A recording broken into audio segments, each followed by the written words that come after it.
पुलवामा हमला, एक ऐसा नाम, एक ऐसी तारीख जो शायद ही कोई भारतीय भूल सकता है। एक ऐसी त्रासदी जिसने पूरे देश को, हम सबको अंदर तक झकझोर कर रख दिया था। तो चलिए आज हम उस दिन की घटनाओं, उसके पीछे की पूरी साजिश और उसके बाद क्या क्या हुआ, इन सबको परत दर परत समझने की कोशिश करते हैं।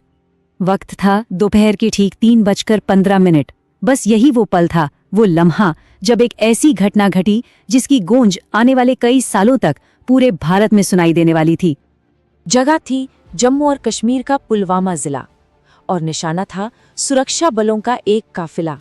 एक जबरदस्त कान फाड़ देने वाला विस्फोट हुआ और ये भारतीय सुरक्षा बलों पर हुए अब तक के सबसे घातक, सबसे दर्दनाक आतंकवादी हमलों में से एक बन गया।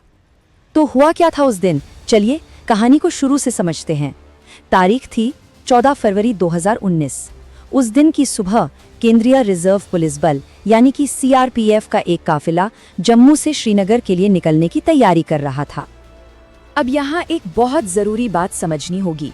हुआ ये था कि भारी बर्फबारी की वजह से हाईवे पिछले कई दिनों से बंद पड़ा था और इसी वजह से जिस दिन हाईवे खुला उस दिन का काफिला आम दिनों के मुकाबले बहुत बहुत बड़ा था।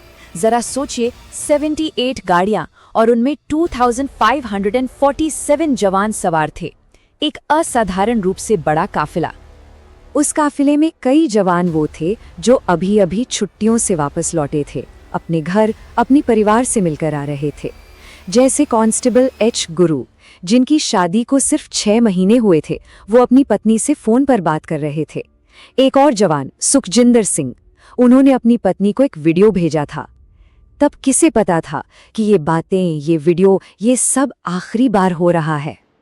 और ठीक उसी वक्त एक ही जगह पर 2 अलग अलग कहानियां चल रही थीं जो बस कुछ ही देर में टकराने वाली थीं।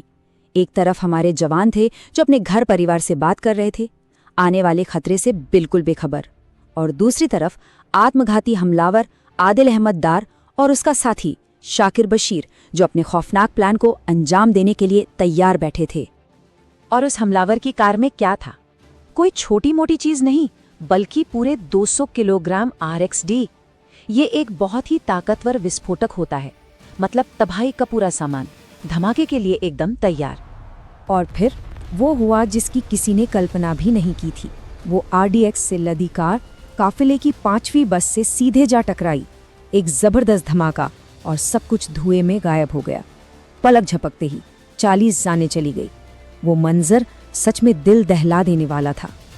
सवाल ये उठता है कि इतना बड़ा, इतना विनाशकारी हमला आखिर प्लान कैसे किया गया? ये कोई एक दिन का काम तो था नहीं। तो चलिए अब इस पूरी साजिश की तह तक चलते हैं और इसकी एनाटमी को समझते हैं। हमले के फौरन बाद ही आतंकवादी संगठन जैश-ए-मोहम्मद ने इसकी जिम्मेदारी ले ली। उन्होंने बाकायदा एक वीडियो भी जारी किया जिसमें हमलावर आदिल अहमद डार दिख रहा था। और उस वीडियो में वो क्या कह रहा था? वो कह रहा था, जब तक ये वीडियो आप लोगों तक पहुंचेगा मैं जन्नत में होऊंगा। तो ये आदिल डार था कौन? वो कोई बाहर से आया हुआ आतंकी नहीं था, बल्कि पुलवामा का ही एक लोकल लड़का था। धीरे धीरे वो भारत विरोधी प्रदर्शनों का हिस्सा बनने लगा। इस चक्कर में कई बार गिरफ्तार भी हुआ, एक बार तो पुलिस एक्शन में घायल भी हो गया। और फिर मार्च 2018 में वो अचानक अपने घर से गायब हो गया और सीधा जैश-ए-मोहम्मद में जाकर शामिल हो गया। लेकिन आदिल डार तो सिर्फ एक मोहरा था। इस पूरी साजिश का असली दिमाग, इसका मास्टरमाइंड था मोहम्मद उमर फारूक। और ये कौन था? ये जैश के चीफ मसूद अजहर का भतीजा था और आईईडी बनाने का एक्सपर्ट था। आईईडी मतलब इम्प्रोवाइज्ड एक्सप्लोजिव डिवाइस। इसे खास तौर पर इसी हमले को करवाने के लिए पाकिस्तान से भेजा गया था। और इनका प्लान बहुत ही ज्यादा सोचा समझा और बारीक था। RDX को एक साथ नहीं बल्कि छोटी छोटी खेपों में बॉर्डर पार से लाया गया ताकि किसी को शक न हो। यहाँ एक लोकल नेटवर्क तैयार किया गया और महीनों तक CRPF के काफिले के आने जाने के तरीकों पर, उनके पैटर्न पर नजर रखी गई। जाहिर है इस हमले के बाद पूरे देश में गुस्से की एक लहर दौड़ गई। हर कोई जवाब चाहता था। तो अब सवाल था कि भारत का अगला कदम क्या होगा? भारत ने इसका जवाब कैसे दिया? चलिए अब वो देखते हैं। हर तरफ टीवी पे, अखबारों में, लोगों की बातों में बस एक ही सवाल गूंज रहा था, भारत अब क्या करेगा? भारत की प्रतिक्रिया क्या होगी? भारत का जवाब एक नहीं बल्कि 3 स्तरों पर आया। पहला था आर्थिक मोर्चा। पाकिस्तान को दिया गया मोस्ट फेवर्ड नेशन का दर्जा वापस ले लिया गया और कस्टम ड्यूटी को बढ़ाकर सीधा 200% कर दिया गया। दूसरा था कूटनीतिक मोर्चा, मतलब डिप्लोमैटिक। पाकिस्तान को दुनिया भर में अलग थलग करने की कोशिशें तेज कर दी गईं और इसी का नतीजा था कि वो FATF की ग्रे लिस्ट में बना रहा। और तीसरा और सबसे बड़ा कदम वो था सैन्य कार्रवाई, जिसमें पाकिस्तान के अंदर घुसकर आतंकी ठिकानों पर हवाई हमला किया गया। ये जो सैन्य कार्रवाई थी, इसकी तैयारी बहुत तेजी से और पूरी तरह से खुफिया तरीके से हुई। इसे कोड नेम दिया गया ऑपरेशन बंदर।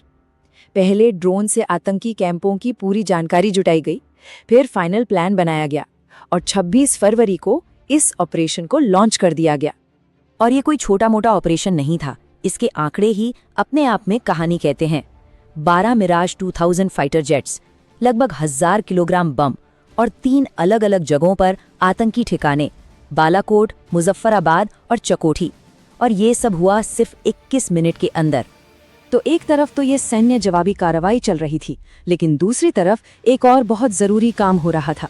राष्ट्रीय जांच एजेंसी यानी NIA इस पूरी साजिश की जड़ तक पहुंचने के लिए एक बहुत ही गहरी और मुश्किल जांच में जुट गई थी। अब किसी भी बड़ी जांच की तरह यहाँ भी केस को सुलझाने में कुछ छोटे छोटे लेकिन बहुत ही अहम सुरागों ने मदद की, जैसे कि धमाके वाली जगह पर मिली एक कार की चाबी, उस चाबी से कार के मालिकों तक पहुंचना, फिर मारे गए मास्टरमाइंड उमर फारूक का फोन मिलना और सबसे बढ़कर उस फोन के अंदर मिली एक तस्वीर। और जांच में जो सबसे बड़ा ब्रेक थ्रू मिला वो इसी तस्वीर से जुड़ा था। NIA ने एक साजिशकर्ता शाकिर बशीर को गिरफ्तार किया था, जो कुछ भी बोलने को तैयार नहीं था। वो मास्टरमाइंड उमर फारूक को अपना हीरो मानता था। लेकिन जब NIA ने उसे उमर फारूक की एक लोकल लड़की के साथ वही तस्वीर दिखाई, तो उसका सारा आदर्शवाद, सारा हीरोपंथी का भूत उतर गया और उसने एक एक करके साजिश की सारी परतें खोलकर रख दी। इस पूरी जांच का नतीजा क्या निकला? नतीजा थी एक चार्जशीट, कोई 150 पन्नों की नहीं, बल्कि पूरे 13,800 पन्नों की चार्जशीट। और इसमें इस पूरी साजिश में शामिल 19 लोगों को आरोपी बनाया गया। तो हमने हमला देखा, जवाब देखा और जांच भी देखी, लेकिन अब आखिर में ये समझना भी बहुत जरूरी है कि आखिर वो कौन सी सुरक्षा में चूक थी, वो कौन सी गलतियां थी जिनकी वजह से ये हमला हो पाया और इसके बाद क्या सबक सीखे गए। और जो बातें सामने आईं वो सच में चौंकाने वाली हैं। ऐसा लगता है कि इस हमले को शायद रोका जा सकता था। सोचिए, हमले से पहले 1-2 नहीं बल्कि 11 अलग अलग इंटेलिजेंस इनपुट्स मिले थे। एक में तो साफ साफ जैश के आतंकियों के बारे में चेतावनी दी गई थी। हद तो तब हो गई जब हमले से सिर्फ 2 दिन पहले जैश ने खुद एक वीडियो जारी करके ऐसे ही हमले की धमकी दी। लेकिन इन सब के बावजूद हाईवे पर आम गाड़ियों की चेकिंग में लापरवाही हुई और जवानों को प्लेन से ले जाने की जो रिक्वेस्ट की गई थी उसे भी नामंजूर कर दिया गया था। हाँ, ये सच है कि इस हमले के बाद सुरक्षा के नियमों में, प्रोटोकॉल में कई बड़े बदलाव किए गए। लेकिन असली सवाल आज भी वही है, क्या भविष्य में ऐसी त्रासदियों को रोकने के लिए हमने वो सबक सीख लिए हैं जो जरूरी थे? ये एक ऐसा सवाल है जो हम सबको सोचने पर मजबूर करता है।